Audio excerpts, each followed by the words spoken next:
il n'y a pas de martingale. C'est-à-dire qu'on ne peut pas avoir sécurité, vraiment aucun risque et 7 ou 8% par an. De toute façon, si tu es exposé à un seul marché, quand le marché fluctue, tu te retrouves de plus en plus exposé. Le plus important, c'est l'horizon. C'est l'horizon qui va influencer nos stratégies d'investissement. Le choix, c'est un patrimoine équilibré.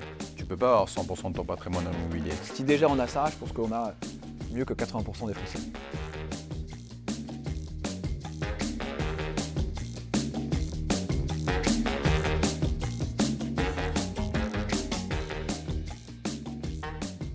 Bonjour à tous et bienvenue dans nos 41 mètres carrés, l'espace IMO qui éclaire les investisseurs. Tous les mois, nous invitons des experts du secteur afin de discuter de leurs connaissances, leur expérience et leur vision du marché. Abonnez-vous dès maintenant pour ne rater aucun de nos podcasts. Dans ce 10e épisode, je suis ravi d'accueillir Thomas Perret. Bonjour Jules. Bonjour Thomas, fondateur de Mon Petit Placement, l'application française qui aide à investir simplement. Je suis aussi accompagné de Pierre-Emmanuel Jus. Bonjour Jules. Bonjour Pierre, qu'on connaît déjà, directeur délégué de la plateforme 100% en ligne Maslow. 100% française aussi. 100% française, merci Pierre. Aujourd'hui, nous allons parler d'investissement et plus particulièrement de comment diversifier mon épargne afin de pouvoir sécuriser et construire mon patrimoine. Thomas, je vous laisse vous présenter Mon Petit Placement. Ouais, déjà, merci pour l'invitation. Je suis très content d'être là ce matin avec vous et de parler investissement et immobilier. Donc nous, chez Mon Petit Placement, on accompagne les Français à mettre un pied à l'étrier, à se lancer dans l'investissement, que ce soit des jeunes investisseurs, à peu près 50% de notre base, mais aussi des moins jeunes qui sont souvent moins initiés, avec un moins gros patrimoine et qui n'ont jamais pris le réflexe de passer d'épargnant à investisseur. Donc voilà, donc on éduque et on a une application qui permet d'investir simplement. Voilà un peu les sujets que je maîtrise. Parfait, merci. Pierre, est-ce que vous voulez nous présenter Maslow ? Oui, Maslow.imo, c'est une application 100% en ligne destinée à tous ceux qui souhaitent faire un investissement immobilier locatif. On est dans une vente accompagnée avec des experts, une solution éclairée, une solution sécurisée. On peut sélectionner, réserver, financer, gérer son bien à distance. Et on a également un algorithme qui va guider les investisseurs dans les fondamentaux du bon choix de l'investissement et tout ça 100% en ligne, de chez soi. Il y a un point commun entre Maslow et Mon Petit Placement, c'est que c'est des plateformes ou des applications qui sont 100% digitales, mais avec un accompagnement humain derrière ces applications, c'est ça ? Ouais, exactement, en fait, nous on s'est vite rendu compte, mais je pense que c'est pareil chez vous, que sur ces sujets d'épargne et d'investissement, il y a une notion de confiance qui est super importante. Et comment on résout la confiance, la peur de faire une erreur, la peur de ne pas comprendre, la peur de se faire avoir, et c'est en mettant de l'humain. Et ce n'est pas parce qu'on est un outil digital qu'on ne peut pas avoir un humain, donc en tout cas chez nous, mais je crois que c'est pareil chez vous. Ouais. Ça se passe par une visio, donc c'est vraiment important de sentir la proximité du conseiller. Je trouve que la visio fait bien le travail, plus qu'un chat ou plus qu'un simple coup de téléphone. Oui, nous on a pareil, on a construit une solution où finalement tu peux tout faire tout seul. Ça c'est la promesse, mais tu t'aperçois aujourd'hui que l'investisseur derrière son écran, il a besoin de se forger une opinion. Et c'est lui qui va décider de te demander finalement des conseils, des indications. Et ce qui est important, et je crois que c'est le cas dans nos deux plateformes, c'est que derrière l'écran, on est vraiment des gens qui soient experts dans leur univers pour guider les gens. Aujourd'hui, dans l'immobilier, faut souvent d'abord évaluer ses possibilités d'investissement, son budget, ses capacités d'endettement. Tous ces sujets-là sont des choses sur lesquelles tu as besoin d'être un peu accompagné. Et ce qui est aussi une de nos forces, c'est qu'on est quand même relativement niché, en tout cas si je parle pour nous, par rapport par exemple à une banque, où on n'a qu'un produit à vendre, se lancer l'investissement, en tout cas quand je parle de chez Mon Petit Placement, ce qui fait que mécaniquement, on a des gens qui sont plus experts parce qu'ils sont formés sur un seul sujet, donc c'est plus simple que de devoir vendre 6 produits différents, quoi. Bon, et nous c'est pareil, puisque si je suis promoteur, je peux te proposer mon catalogue. Si j'ai accès en architecture ouverte à l'offre du marché, je peux aussi sélectionner, te guider et te proposer le meilleur. Donc voilà, c'est un peu ça l'idée. Très bien. Donc pour revenir sur notre thème, comment se constitue un patrimoine ? Dans un premier temps, pourquoi est-ce qu'il est important, selon vous, Thomas et Pierre, de se constituer un capital pour l'avenir ? Je pense que ça a plusieurs vertus. Le principal, selon moi, c'est que ça apporte de la liberté. On sait qu'indépendamment des épreuves de la vie, avoir cette constituée, soit une épargne de précaution, soit un patrimoine, qui soit financier immobilier, c'est un moyen de pouvoir faire face à des contre-coups, de pouvoir voir l'avenir sereinement. Et donc pour moi, en tout cas nous, on essaie vraiment de mettre en avant l'investissement et la construction d'un patrimoine, pas comme une finalité, mais comme un moyen d'atteindre ses projets financiers et personnels, et donc au moyen d'une finalité un peu plus importante, quoi. Oui, c'est ça, je partage totalement. Aujourd'hui, l'internaute, puisque nous, c'est notre population, il se pose beaucoup de questions sur comment se constituer un patrimoine, sur quel support je dois épargner, comment je dois épargner, est-ce que je dois investir dans l'immobilier ou pas, quel support financier je dois choisir. Donc, se construire un patrimoine, définir des objectifs, valoriser à un moment donné son patrimoine, apprendre à arbitrer son immobilier, il ne faut pas l'avoir pendant 35 ans. Voilà, en tous les cas, ce qu'on peut dire, c'est que les Français, ils souhaitent investir. Ils ont une somme d'informations qui est très importante. Ils veulent sortir un peu des sentiers battus. On voit beaucoup d'innovation dans les placements. Et c'est un peu ça sur lequel on a besoin, nous, un peu de les guider. Alors avant que vous puissiez nous répondre et nous éclairer sur comment est-ce qu'on commence à investir, est-ce que la situation économique ou géopolitique peut influencer, selon vous, le choix des investissements ou le choix de vos investisseurs, leurs décisions? Alors, personnellement, et on y reviendra plus tard, je pense que le plus important, c'est l'horizon. C'est l'horizon qui va influencer nos stratégies d'investissement. Okay. Et ça n'est pas le contexte, que ce soit politique avec les élections aux US, que ce soit géopolitique. Ça, c'est ce qu'on appelle des bruits un peu passagers. Mais si j'ai un horizon de 5, 8, 10 ans, ça ne doit en aucun cas impacter mes décisions. D'où l'important justement de définir son horizon de placement, que ce soit clair dans un premier temps. C'est super important. Et on peut avoir, en fonction de différentes poches d'investissement, différents projets, des horizons qui diffèrent. Mais il faut commencer par fixer ces horizons et ensuite toute la stratégie en On découle. parlera après justement du choix du véhicule d'investissement en fonction de l'horizon, de son objectif, pour que ce soit clair dans son patrimoine. Oui, c'est vrai que chez Mon Petit Placement, tu peux choisir quand même des horizons de placement qui vont être différents. Sur l'immobilier, on est quand même sur un horizon d'investissement moyen qui peut être plus long. Je peux placer de l'argent chez toi avec un horizon de 5 ans où tu auras des réponses à m'apporter. Sur l'investissement immobilier, le bon horizon de placement, c'est quand même plutôt une dizaine d'années. On est plutôt sur un investissement long.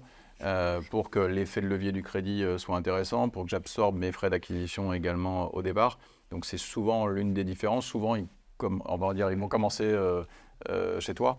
Et puis, pour se constituer un capital, un apport personnel, la capacité à lever de la dette de façon plus importante. Ok. Donc justement, comment est-ce qu'on commence à investir de manière intelligente? Comment est-ce qu'on constitue un patrimoine? On parlait tout à l'heure de jeunes investisseurs. Quels sont vos conseils à tous les deux? Pour moi, un des premiers conseils, c'est commencer tout de suite. C'est commencer tôt parce que l'investissement, on peut vraiment avoir un mécanisme d'effet boule de neige et on voit, il y a pas mal de simulations qui disent si je commence à 25, 35, 45 ans, en fait, le delta quand j'arrive à 60 ans, il est énorme. Ou en tout cas, je ne sais plus exactement l'exemple, mais je peux commencer avec 100 € par mois pour atteindre mes 100 000 € à 60 ans. Et si je commence à 40 ans et que je veux atteindre les 100 000 € à 60 ans, 300 il €, faudra 400 plutôt € par 700 mois. 800 €. Donc il y a vraiment commencer tôt, même petit. Et c'est d'ailleurs pour ça qu'on s'appelle Mon Petit Placement. C'est qu'on veut vraiment prôner pour cette philosophie du commencer tôt avec un effet récurrence et donc un effet boule de neige. Pour moi, c'est le conseil le plus important. Et après, un autre conseil qu'on donne souvent, et c'est pour ça qu'on est là tous les deux aujourd'hui, c'est diversifier. En fait, le meilleur moyen pour moi de se construire un patrimoine solide, c'est de commencer tôt, d'accumuler et de diversifier pour avoir un patrimoine robuste. Si déjà on a ça, je pense qu'on a mieux que 80% des Français. Donc Thomas, les deux conseils, si je résume, commencer le plus tôt possible. Et ensuite, diversifier son patrimoine, pas mettre tous ses œufs dans le même panier. Donc c'est pour ça que vous êtes tous les deux là. Pierre, est-ce que vous voulez rajouter quelque chose? Moi, je dirais qu'effectivement, avoir la réflexion le plus tôt possible, définir sa capacité d'épargne et son horizon de placement, ça c'est évidemment très important. J'ai dans la façon dont je gère mon argent au quotidien, j'ai mes dépenses contraintes, mon loyer ou ma résidence principale, mon énergie, ma voiture, mes vacances. Et ce qui me reste, c'est comment j'optimise et sur quel support je vais le mettre. Et évidemment, par rapport à l'immobilier, c'est ma capacité à m'endetter. À partir du moment où je fais travailler l'argent des autres, je m'enrichis. Ça, c'est assez facile à comprendre. Si j'épargne moi-même, c'est mes sous. Si je prends vos sous à vous, forcément, l'effet de levier sera plus important. Donc, sa capacité à s'endetter. Évidemment, plus j'emprunte jeune, plus ma durée d'emprunt peut être longue. Si j'emprunte à 55 ans, je ne vais pas pouvoir emprunter sur 20 ou sur 25 ans. Si j'ai 25, 35, 40 ans, je peux le faire. Et donc, mon montant d'investissement sera évidemment beaucoup plus fort, donc mon rendement beaucoup plus fort, donc mon enrichissement beaucoup plus fort. Donc un peu les mêmes conseils sur lesquels je vais rajouter effectivement ma capacité d'épargne mensuelle et ma capacité à m'endetter. Justement, dans cet environnement d'investissement qui parfois peut être un peu trouble ou peut faire peur aux investisseurs, selon vous, quels sont les pièges à éviter quand on commence ou quels sont les pièges à éviter quand je dois arbitrer mon patrimoine? Il y en a beaucoup, hein. Merci Thomas, c'est rassurant. Non, mais pour essayer de donner quelques points basiques, pour essayer de justement réduire un petit peu cette peur. La première chose, c'est que avant de se lancer dans l'investissement, que ce soit l'investissement financier via multiplacement ou l'investissement immobilier, il faut avoir un petit peu d'épargne de précaution. Donc souvent, on dit que c'est de l'ordre de 3 mois de salaire de côté pour faire face à un imprévu. Ensuite, une fois que j'ai ce premier matelas de côté, je peux commencer à prendre un petit peu plus de risques, ou en tout cas, normalement, ça devrait un petit peu moins m'empêcher de dormir, d'avoir mon investissement soit qui est bloqué, soit qui fait un petit peu les montagnes russes, parce que les marchés financiers peuvent évoluer. Donc, avoir un petit pécule, et ensuite, avoir bien en tête que la partie que j'investis ou que j'immobilise, eh ben, j'en ai pas besoin pour financer mon voyage cet été, j'en ai pas besoin pour financer une voiture, et donc je suis à l'aise avec le fait que je regarde pas tous les jours, que ça peut Bien fluctuer. sûr. Si déjà j'ai ça, eh ben, on voit que nous, ça réduit fortement les émotions des investisseurs et du coup les peurs. Très bien. D'où l'intérêt justement d'être accompagné à travers des visios et à travers des experts sur leur secteur et de déterminer correctement justement les horizons de placement en fonction de chaque investissement, Ouais. c'est ça? Exactement. Pierre l'a dit tout à l'heure, l'horizon est super important parce que ça définit un petit peu ce que je vais pouvoir faire de cet investissement et notamment la capacité de risque que je vais pouvoir prendre. C'est sûr que si j'ai besoin de cet investissement pour dans 3 ans, parce que je sais que je vais déménager dans 3 ans ou je vais aller à l'étranger, ben, je ne vais pas pouvoir prendre le même risque que si j'en ai pas besoin avant 10 ans. Dans le cas, je peux aller dans l'immobilier ou des investissements plus risqués. Donc effectivement, avoir une épargne de précaution, se faire accompagner, définir son horizon d'investissement, c'est vraiment des piliers super importants pour déminer un petit peu la peur de l'investissement. Très bien, c'est clair. Dans l'IMO, on peut avoir la même chose. C'est-à-dire que est-ce que l'immobilier est un placement à zéro risque? La réponse est non. Je peux avoir un retard de livraison si j'investis dans le neuf. Je peux avoir un locataire qui ne me paye pas ou je peux avoir une vacance locative dans mon logement. Donc, c'est de regarder les clés de sécurité que je peux avoir là-dessus. Si j'investis sur un secteur sur lequel la demande locative est très forte, sur lequel je vais choisir mon locataire, a priori, je vais avoir moins de risques que mon logement soit vacant. Si je prends des assurances locatives et ça a un coût, je peux protéger aussi mon investissement, c'est sûr ça, mais l'épargne de précaution, tu disais voilà, si ma machine à laver tombe en panne ou si ma courroie de distribution est à faire, j'ai l'épargne. Et dans l'immobilier, c'est pareil, il faut que j'ai 6 mois d'échéance de crédit qui soit à ma disposition pour prévoir des imprévus, même si au départ on a mis tous les verrous de sécurité sur la porte. Un compte dédié à ce type d'opération? Alors en tous les cas, c'est ce que moi je conseille, ce qu'on appelle un compte technique. Je ne vais pas mélanger mes courses de Carrefour, ma résidence principale, d'avoir un compte dédié avec ma taxe foncière qui est prise sur ce compte-là, mes charges qui sont prises sur ce compte-là, et finalement l'épargne que j'ai programmée, c'est un peu ce que tu évoquais, et je vais mettre cette épargne tous les mois sur ce compte-là, c'est lisible, je sais, j'ai décidé que je mettais 300 € par mois pour investir. Tous les mois, ça part de mon compte personnel, et ça c'est la meilleure solution. Et puis ça rend visible aussi l'investissement, je pense que c'est ça qui est important pour celui qui décide d'investir 300 € par mois. Tu le disais, je ne vais pas regarder tous les matins si le CAC ou le Nasdaq a fluctué, je me fais peur, je vais regarder mes comptes. Non, j'ai décidé d'investir 300 € par mois et mon horizon de placement fait que ça a grossi. Même si c'est vraiment important de garder le cap. En fait, Ouais. on a beau s'engager sur 5 ans, 8 ans, 10 ans, en fait, il y a vraiment un truc qui prend aux tripes et qui est plus fort souvent que les investisseurs. Donc, il y a très régulièrement besoin de pédagogie pour remettre un petit peu d'horizon et dire n'oublie pas que effectivement tu peux avoir des fluctuations, tu peux avoir des émotions, mais stick to the plan, reste dans ton plan de 5 ou 8 ans. On verra peut-être après comment justement est-ce qu'on arrive à maîtriser ce couple rendement Ouais. risque quand on parle de marché action, de marché financier. Comment est-ce qu'aussi on peut maîtriser son investissement sur la partie immobilière. PEA, assurance vie, PER, on en entend souvent parler. Quels sont leurs objectifs à chacun? Est-ce que c'est la même chose? Est-ce que c'est le même véhicule pour le même objectif sur la même durée? Bon, donc c'est effectivement les 3 enveloppes principales aujourd'hui d'investissement.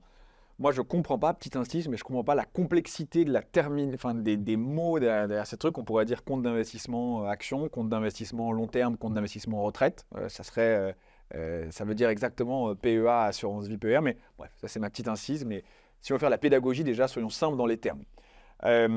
Ensuite, si on prend un peu les trois enveloppes différentes, la première, le PEA, pour plan épargne action. En fait, c'est un compte, si on veut, un petit peu boursicoté. Donc souvent, si on veut le faire en direct, qui a vocation à avoir un avantage fiscal si on investit dans des actions européennes. En fait, c'est un moyen de financer l'économie européenne. Et souvent, c'est une poche un peu que nous on appelle boursicotage. Donc je veux mettre 5, 10, 20 000. Je veux choisir moi-même des actions, LVMH, BNP Paribas ou d'autres. Est-ce qu'on peut dire, Thomas, que sur la majorité des PER, elles se concentrent majoritairement en France sur LVMH, L'Oréal, Air Liquide? Ouais. Sur les PEA. Sur les PEA, bien Ouais. sûr.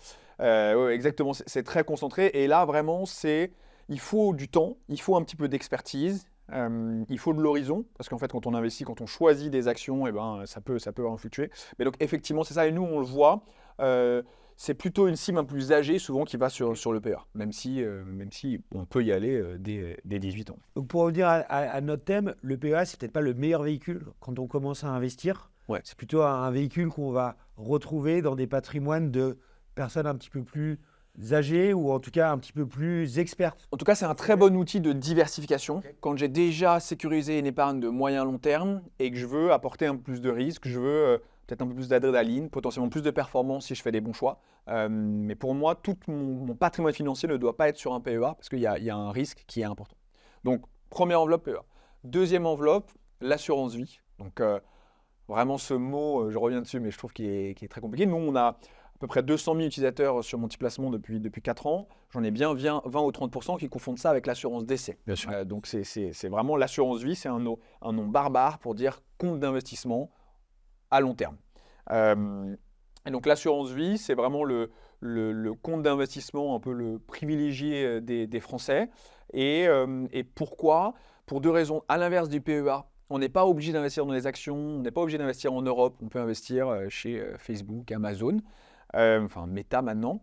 Et l'autre avantage, c'est un avantage fiscal au bout de 8 ans, c'est-à-dire que au bout de 8 ans, je vais avoir une réduction sur la taxe si j'ai fait des gains, mais ça ne veut pas dire que mon argent est bloqué 8 ans. Je peux très bien retirer au bout de 5 ans, je vais payer 30% la flat tax sur mes gains, mais l'argent n'est pas bloqué. C'est souvent, je suis d'accord avec toi Thomas, c'est souvent les 2 images qu'on peut avoir sur les contrats d'assurance vie. Mon argent est bloqué, alors qu'on peut dire qu'il est disponible à n'importe quel moment.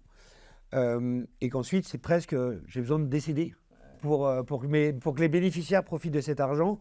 Donc, assurance vie, si je reprends vos termes, c'est la base d'un patrimoine. En tout cas, c'est comme ça que je peux commencer à me le constituer. Un horizon large d'investissement sur l'assurance vie. Ouais. Je peux investir sur quel type on peut aller de 1 an à 50 ans, okay. Avec vraiment un éventail de produits qui est très large. Donc je peux aller sur des produits à capital garanti, ce qu'on appelle le fonds en euros, qui est un peu le livret A de l'assurance vie. Ensuite, je peux avoir des produits type plutôt obligations, donc avec moins de risques que des produits actions. Je peux mettre un petit peu d'immobilier, je peux mettre du private equity ou je peux mettre des actions. Donc vraiment, je peux loger une largeur de gamme qui est très importante, qui va bien avec le conseil que j'ai tout à l'heure, avec les 2 conseils qui est diversification. Je peux diversifier avec l'assurance vie et commencer tôt, parce que même si je mets 100 € pour ouvrir un contrat assurance vie et qu'au bout de 7 ans, je mets 100 000 €, et ben mes 100 000 €, s'ils me font 10 000 € de gain, mes 10 000 € de gain bénéficieront de ce qu'on appelle l'antériorité fiscale. Donc c'est pour ça que ça va bien avec, pour moi, la base pour se lancer. Ce qui est intéressant, c'est de considérer peut-être l'assurance vie comme une enveloppe fiscale finalement, et c'est surtout de s'intéresser à ce qu'on met dedans. Statistiquement, alors, j'ai été banquier et mon petit frère l'est toujours, mais donc statistiquement, 80% de l'épargne des Français en assurance vie est sur un fonds euro. Voilà, donc ça veut dire une aversion au risque en général, mais finalement une déception du rendement de l'assurance vie, on va dire un peu classique, alors qu'on peut mettre plein de choses dedans. Ça, selon vous, est-ce que c'est la volonté des investisseurs ou c'est plutôt un manque d'accompagnement ou de... Moi, je pense que c'est un manque d'accompagnement. On le voit, mais ça, c'est encore plus classique que ce qu'on disait sur l'argent est bloqué ou c'est une assurance décès. C'est que les gens disent l'assurance vie, c'est un produit financier. Non, non, c'est, comme tu dis très bien, c'est une enveloppe fiscale dans laquelle Enveloppe d'épargne. on va loger des produits. Et donc, je peux avoir un contrat assurance vie qui fait 3% par an et un contrat assurance vie qui est 10% par an parce que ça dépend vraiment de ce que Oui. j'ai mis à l'intérieur. Donc j'ai mon enveloppe assurance vie, ça c'est le cadre fiscal. Exactement. On précise aussi qu'on n'est pas imposé sur le capital que j'ai versé, mais uniquement sur mes plus-values. Exactement. C'est ça, parce que souvent on Et peut... que quand je retire. Et uniquement quand je retire. Très bien. Et qu'on peut y loger tout type de support en allant du fonds euro au support immobilier en passant par le marché action. Exactement. Gros avantage par rapport au PEA, c'est ce que tu disais tout à l'heure Thomas, je m'ouvre tout le marché action en passant par Meta et je ne suis pas uniquement limité, contrairement au PEA, au marché européen. À la différence, donc j'ai l'avantage fiscal au bout de 8 ans sur l'assurance vie. Comme sur le PEA, je suis un peu plus contraint sur les actions européennes. J'ai l'avantage fiscal au bout de 5 ans. Voilà, un petit peu pour les différences. Et après, la troisième grande enveloppe, qui a le vent en poupe depuis 4-5 ans, qui est le PER, donc plan épargne retraite. Sachant que nous, mais ça c'est un avis très personnel chez Multiplaçon, plus qu'un compte pour préparer sa retraite, parce qu'on peut très bien le faire avec l'assurance vie, c'est surtout un bon outil pour défiscaliser. Mais donc voilà, donc nous on voudrait presque le renommer compte de défiscalisation plutôt que... Tu as une prime à l'entrée sur Ouais. ta fiscalité. Est-ce que c'est une manière justement, donc le PER, outil pour préparer ma retraite, avec un avantage fiscal, puisque c'est l'État presque qui nous demande de préparer notre retraite et en échange, il nous accorde un avantage fiscal. Est-ce que c'est pas une manière justement de venir s'assurer aussi un gain, cet avantage fiscal? C'est sûr, je m'assure par la réduction d'impôt un gain tout de suite, Très bien. même s'il faut faire attention parce qu'en fonction de mon niveau d'imposition à la sortie, À la ressortie. je peux avoir une différence, mais c'est souvent bénéfique. La contrepartie étant que mon argent est bloqué. Sauf cas majeur, achat d'une résidence principale, je suis au chômage, mais ce n'est pas des cas forcément qu'on souhaite. La contrepartie de ce gain tout de suite, c'est que mon argent est bloqué jusqu'à ma retraite. Ok, très bien.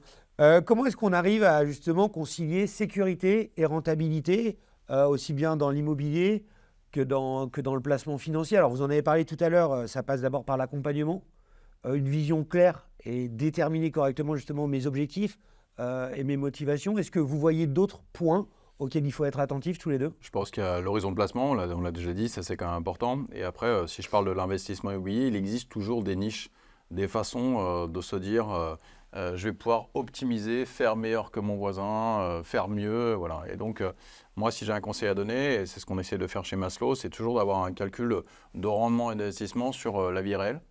C'est-à-dire, je loue mon appartement à l'année à un locataire qui va l'occuper en résidence principale, nu ou meublé. Ça, c'est une décision par rapport à ta situation patrimoniale, à ton âge et à tes objectifs.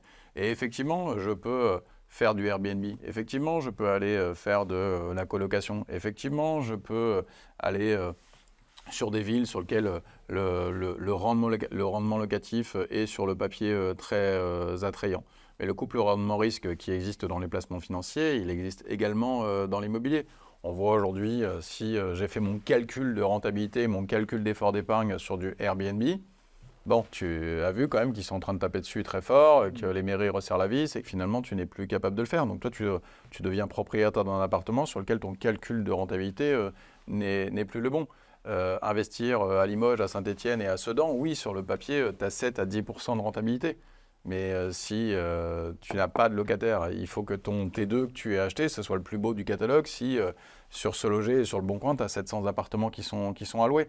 Donc, comme dans les placements, il existe du fonds euro dans l'immobilier très capitalisant et très zéro risque, et des choses sur lesquelles on peut aller optimiser. La fiscalité est aussi quelque chose de très important, parce qu'aujourd'hui, les revenus locatifs sont imposés en France avec un petit soupçon de CSG.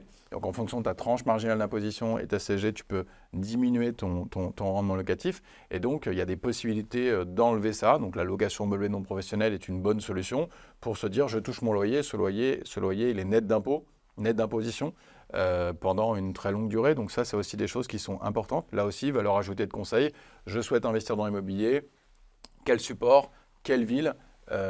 Quelle sécurité et finalement quelle fiscalité, soit pour moi, parce que tu peux aussi faire des investissements locatifs sur lesquels tu as un encouragement fiscal, soit une perception de loyer sans fiscalité. C'est intéressant tous les deux, vous dites que pour maîtriser justement ce couple rendement-risque, on peut aller chercher justement ces réductions ou ces déductions fiscales et que ça participe aussi justement à la rentabilité et au rendement de mes placements.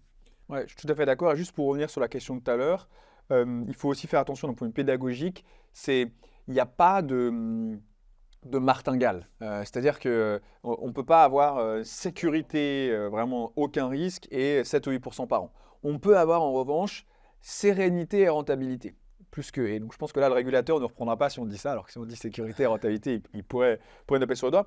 Non, mais ce que je veux dire, c'est qu'il y a pas mal de moyens d'avoir de la sérénité tout en cherchant des produits assez punchy pour aller chercher une grande rentabilité sur moyen long terme. On l'a dit, avoir un conseiller qui permet de désensibiliser un peu ses émotions, se fixer sur son horizon de temps, c'est un très bon moyen. Et aussi quelque chose qu'on met beaucoup en place, c'est verser régulièrement. C'est-à-dire qu'en fait, quand les marchés ont beaucoup de montagnes russes, si je rentre un peu tous les mois, je sais que parfois je vais rentrer haut, parfois bas, parfois moyen. Et en fait, en moyenne, je vais capter la tendance du marché. Et on sait que les marchés, en tout cas financiers, font 7 à 8% 7 ou 8% par an sur des longs horizons de temps.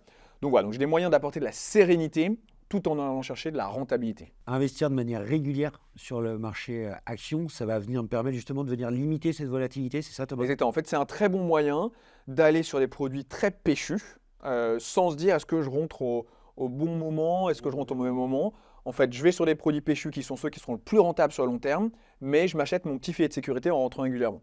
Et donc, du coup, nous, on a deux types de clients. Ceux qui disent je ne veux pas les produits péchus, donc je vais sur les produits qui font 3-4% par an. Mais du coup, je n'aurai pas beaucoup plus. Ou ceux qui disent je veux essayer d'aller chercher 7-8%. Et du coup, en rentrant régulièrement, c'est un bon moyen d'avoir un filet de sécurité. Donc, l'intérêt justement dans l'assurance vie, c'est de pouvoir faire tout ça au sein de la même enveloppe avec une allocation d'actifs qui peut être un petit peu différente ou différenciante en fonction de son. Et nous, on a pas mal d'utilisateurs, par exemple, qui disent je mets, avant d'aller chez Maslow, je mets 30 000 € sur un fonds en euros qui va être mon apport que je sécurise. Et ensuite, je mets 200 € d'épargne par mois sur du plus punchy, mais au moins, j'ai mes deux poches à l'intérieur d'un contrat d'assurance vie. En tous les cas, je pense que nos deux métiers sont très complémentaires. C'est-à-dire qu'aujourd'hui, pour réussir son investissement immobilier, optimiser la levée de la dette, etc., il faut un apport personnel, il faut se le constituer. Et l'épargne mensuelle est quelque chose aussi qui est important pour réussir son investissement. Donc l'idée qu'ils soient habitués, éduqués à rentrer comme ça et à investir une partie de leurs revenus, c'est vraiment quelque chose qui est très important. Et même à terme, un contrat d'assurance vie, je suppose que ça peut aussi servir, si j'ai pris date fiscalement, de réceptacle sur la vente d'un bien immobilier. Ça peut venir accueillir c'est ça? Ouais. On n'a pas encore parlé de synergie avec Thomas, mais c'est vrai qu'aujourd'hui, si tu investis dans l'immobilier, il faut avoir, on parlait d'horizon, mais à un moment donné, il faut le vendre. C'est-à-dire qu'aujourd'hui, les Français sont très, très attachés à l'immobilier. On voit sur des horizons de placement, même des investisseurs qui ont fait des investissements avec des encouragements fiscaux. Ils ont terminé leur avantage fiscal au bout de 10 ans, 12 ans pour certains. Mais finalement, ils touchent leur loyer, ils n'ont pas d'ennui, ils continuent. Alors que notre rôle, c'est aussi de leur dire mais vends, tu as acheté 150, ça vaut 170, 180, 200, j'en sais rien, ou même si ça vaut 150, peu importe. Mais regarde la rentabilité que tu avais, regarde le loyer que tu as, regarde ta fiscalisée. Je sais pas, tu dois 80 000 € à la banque, va prendre les 80 000 € et fais-en autre chose. Donc le fait de vendre son immobilier, à un moment donné, il faut se dire, soit je peux repartir sur un projet, et tu ne vas pas passer chez le notaire le lundi et le mardi. Donc en fait, c'est de choisir le bon horizon. Et donc là, il faut une enveloppe qui te permette de recevoir le fruit de ta vente. Et la meilleure enveloppe, selon moi, c'est l'assurance vie, évidemment. Donc l'assurance vie, c'est un outil en tout cas que je vais utiliser tout au long de ma vie dans mon patrimoine, puisqu'on n'en a pas parlé, mais il y a aussi un avantage en termes de succession sur les contrats d'assurance vie. Donc c'est un petit peu, si je résume ce que vous dites, la pierre angulaire de mon patrimoine. C'est aussi le placement préféré des Français aussi. Donc c'est pas pour rien. Ouais. Parfait. J'avais préparé une question sur est-ce que c'est plus risqué d'investir sur des plateformes 100% digitales? Je pense que vous avez répondu tous les deux. L'accompagnement, cette notion d'éducation, le fait de pouvoir rassurer son investisseur. Et puis en termes de risque, c'est une question qu'on a souvent, une jeune boîte qui est lancée il y a 4 ans. En fait, en tout cas, nous, Multiplacement, on reste un intermédiaire qui fait ce conseil, cet accompagnement, la sélection des quelques produits qu'on va pouvoir loger dans son contrat assurance vie, mais on n'est pas une banque. Donc derrière, in fine, quand j'investis 5 000 €, ils ne vont pas sur le compte bancaire de Multiplacement, ils passent directement chez l'assureur. En l'occurrence, nous, on travaille notamment avec Generali, qui gère le contrat assurance vie. Et donc si Multiplacement venait à mourir, eh ben, j'aurais une interface fournie par Generali pour piloter mon contrat assurance vie. Donc je n'ai vraiment aucun risque lié à l'acteur digital. Ok. Oui, sur la partie immobilière, le parallèle que je vais faire avec Thomas, c'est qu'à un moment donné, tu vas avoir le conseil, le financement, etc. Puis à un moment, tu vas acheter. Et quand tu achètes, tu passes chez un notaire. On avait fait un podcast d'ailleurs avec Maître Lebro il y a quelques temps. À un moment donné, tu as quelqu'un qui regarde un peu tout ce que tu as proposé, fait, c'est quand même un marché qui est extrêmement régulé. Il n'y a pas n'importe quoi. Donc, tu as ce saut-là qui est, à mon avis, une barrière de protection qui est aussi importante. Je pense que c'est bien aussi de le souligner. Et Thomas, est-ce qu'il y a une façon de mesurer justement, on parlait d'investissement sur le marché action, ce qui parfois peut faire peur à de jeunes investisseurs ou même des investisseurs plus avertis. Est-ce que vous avez une façon justement de mesurer ce risque ou de pouvoir l'expliquer ou en tout cas de le maîtriser? Ouais, nous, le vrai risque, c'est le risque qu'au moment où j'ai besoin de cet argent, j'ai perdu de l'argent ou j'ai pas fait mon rendement. Et donc on essaie de beaucoup éduquer sur ça. Le risque, c'est pas le risque que mon produit fasse plus 15, moins 5, plus 10, C'est moins même une 30. bonne chose si je vous suis, si j'ai investi de manière progressive, Exactement. je préférerais que le marché baisse pendant 20 ans. Et donc le jour où tous les investisseurs comprendront que c'est une bonne chose que les marchés soient ce qu'on appelle volatiles, donc fluctuent énormément, bien sûr, parce que c'est c'est une bien. opportunité pour eux. Donc voilà, donc nous on essaie déjà d'éduquer en disant, attends, le vrai risque pour toi, c'est que si tu as un horizon de 5 ans, ou si tu as ta retraite dans 5 ans, c'est que tu es capitalisé 20 000 et que tu n'es que 18 000. C'est ça ton risque. Mais entre le point A et le point B, eh ben, tu t'en fiches si ça fluctue beaucoup. Au contraire, c'est une opportunité. Donc effectivement, on essaie d'éduquer sur ça. Et nous, ce qu'on fait, c'est qu'on désensibilise à l'approche de la fin de ton horizon d'investissement pour aller notamment vers du fonds en euros pour s'assurer qu'on limite le risque. Ce qui s'est passé par exemple en 2008, où en fait des gens ont mis toute leur retraite sur les marchés. Ils partaient à la retraite en 2009. Ils sont pris à moins 30%. Là, ça fait vraiment mal. Mais donc c'est ça le vrai risque. Le risque, ce n'est pas les montagnes russes ou les marchés actions. Donc, si je résume, je détermine mon horizon de placement avec mon conseiller. Une fois que j'ai déterminé cet horizon de placement, donc je fais le choix de mon allocation d'actifs, ou en tout cas des secteurs sur lesquels je vais investir. Et plus je vais me rapprocher de la fin de mon horizon de placement, plus là, je vais venir sécuriser mon placement en venant chercher des supports qui sont garantis, Ouais. sans risque, le type fonds euro. Sur l'immobilier, c'est pareil. C'est de te poser la question, si tu es dans un investissement locatif, tu as un locataire. Quand ton locataire s'en va, tu te poses la question de savoir combien vaut mon bien, quel est mon environnement, comment est le marché aujourd'hui, est-ce qu'aujourd'hui, si je vends, je matérialise une plus-value ou pas.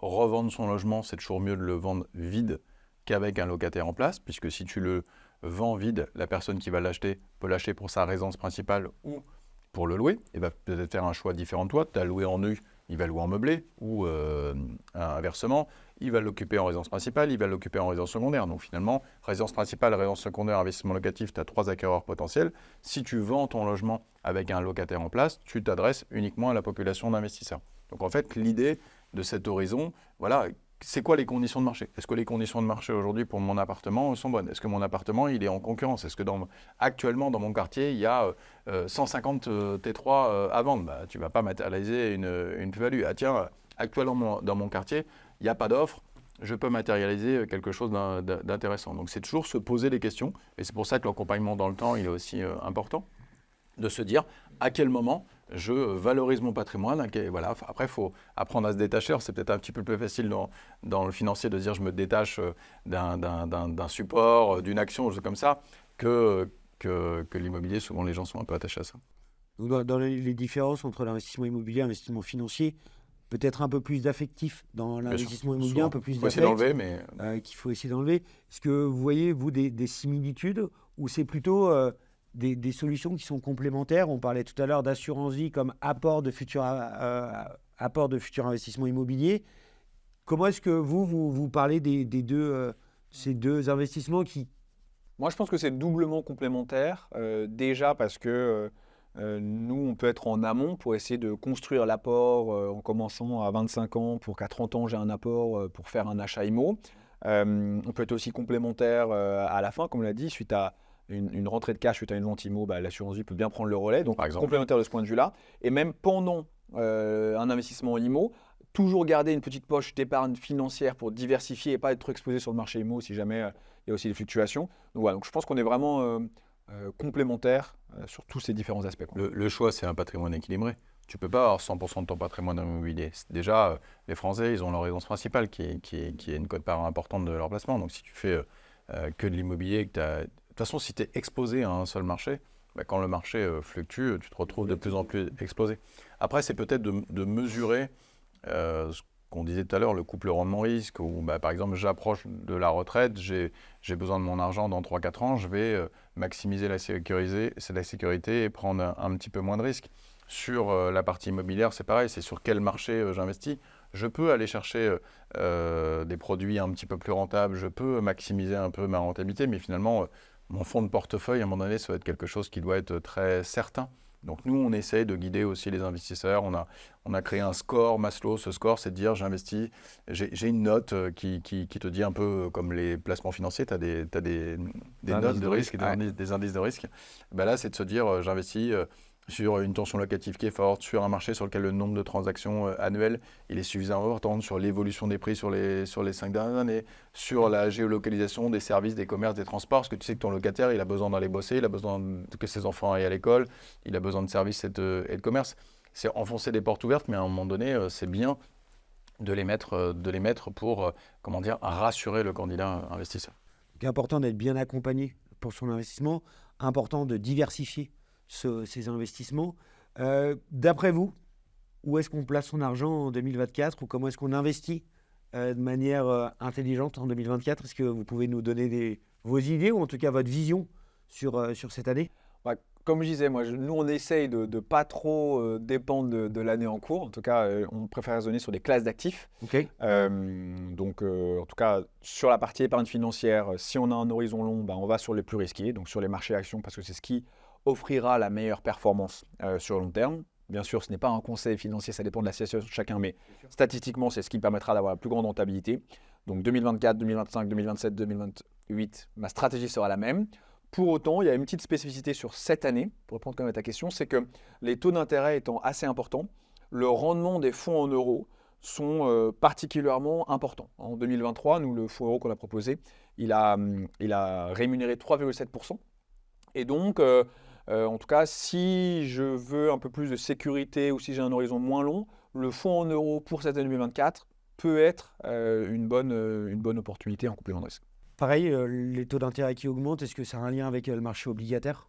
Oui, exactement, mais en fait, dans le fonds en euros, il y a beaucoup d'obligations et c'est ce qui fait que, comme le rendement des obligations a augmenté, le rendement du fonds en euros également a augmenté. Très bien. Pierre-Emmanuel, sur l'immobilier, une ville ou un type d'immobilier à investir ou pareil, en fait, on enfonce aussi un petit peu des portes ouvertes. Vous m'avez dit qu'il ne fallait pas être focalisé sur une année. Non. Je vous pose cette question, mais est-ce que vous avez des petits... En tous les cas, ce qu'on peut dire, c'est qu'en 2024, l'acheteur a repris aussi un peu le pouvoir et qu'aujourd'hui, les deux grandes catégories d'investisseurs, c'est comme ceux qui peuvent investir et ceux qui en sont empêchés. Quand tu as des taux de crédit qui passent de 1,50 à 4,50, ça exclut tout simplement des gens de l'investissement. Donc celui qui peut encore investir, finalement, on était 10 à pouvoir acheter l'appartement, on n'est plus que 2. Est-ce que le bon réflexe, c'est de se dire, moi, si je fais partie des deux, il faut que j'investisse ? Ou le bon réflexe, c'est de se dire, y a moins de monde pour acheter des appartements. Non, si j'ai la possibilité, moi, de le faire, vu qu'on est moins nombreux sur le marché, évidemment qu'il faut le faire, parce qu'on est moins nombreux à pouvoir rentrer. Donc, ceux qui peuvent le faire aujourd'hui, il faut évidemment profiter de ça pour le faire. Dernière question, merci d'avoir répondu, c'était très clair. Je suis débutant aujourd'hui, j'ai 25-26 ans, je viens de signer mon premier CDI. Quelle est la bonne stratégie ou qu'est-ce que vous recommandez dans un premier temps pour justement commencer à préparer ce patrimoine ? Comme disait Pierre-Emmanuel, donc il y a le sujet de l'épargne de production que j'ai évoqué et ensuite assez vite calculer son reste à vivre, savoir ce que je peux épargner et ensuite en fonction de est-ce que j'ai un apport ou pas, si je peux mettre 100 € ou si je peux mettre 500 €, potentiellement je peux découper une partie en financier, une partie en immobilier, mais voilà, en tout cas avoir vite l'information de qu'est-ce que je suis en mesure d'épargner, ça donne une information importante pour celui qui va me conseiller ensuite pour m'orienter la meilleure des façons possibles. Donc dans un premier temps, créer ce matelas de sécurité dont on parlait tout à l'heure, c'est 2-3 mois de salaire pour faire face à l'imprévu. Et ensuite, être clair sur ce que je peux mettre chaque mois sans que ça me stresse ou sans que ça m'empêche de vivre, c'est ça ? Exactement. Ouais. Ok, Et moi, je dirais épargne programmée, évidemment, parce que c'est exactement ce que tu viens de dire. C'est la sérénité sur ce que moi, je décide. Et ensuite, la décision par rapport à la résidence principale. Est-ce que je vais acheter ma résidence principale ou pas? Est-ce que ma vie professionnelle fait qu'à 26 ans, j'ai signé mon premier CDI en région parisienne? Est-ce que je vais rester sur les 20 prochaines années à Paris? Voilà, alors on va peut-être prendre une autre ville que Paris parce que forcément le ticket d'entrée est trop élevé. Donc on fait ce podcast à Lyon. Donc je suis à Lyon, j'ai mon premier CDI, j'ai 26 ans. Est-ce que je rentre sur le marché lyonnais pour acheter ma résidence principale ou est-ce que ma carrière va faire que je vais peut-être être à Lyon aujourd'hui, à Paris, à Genève ou à Toulouse? J'ai pas de certitude. Et donc à ce moment-là, je crée mon matelas de sécurité ou mon apport personnel. J'estime ma capacité à m'endetter et j'investis. Parfait. Merci à tous les deux pour vos interventions, c'était très clair. 41 mètres carrés, c'est terminé pour aujourd'hui. Merci à tous de nous avoir écoutés. Vous retrouverez les profils LinkedIn de Pierre-Emmanuel et Thomas à la fin de notre podcast. Merci à tous les deux. C'était très clair, c'était un plaisir de vous recevoir. Merci Jules. Et si vous avez des questions ou des envies pour nous proposer des intervenants, n'hésitez pas sur @maslow.imo.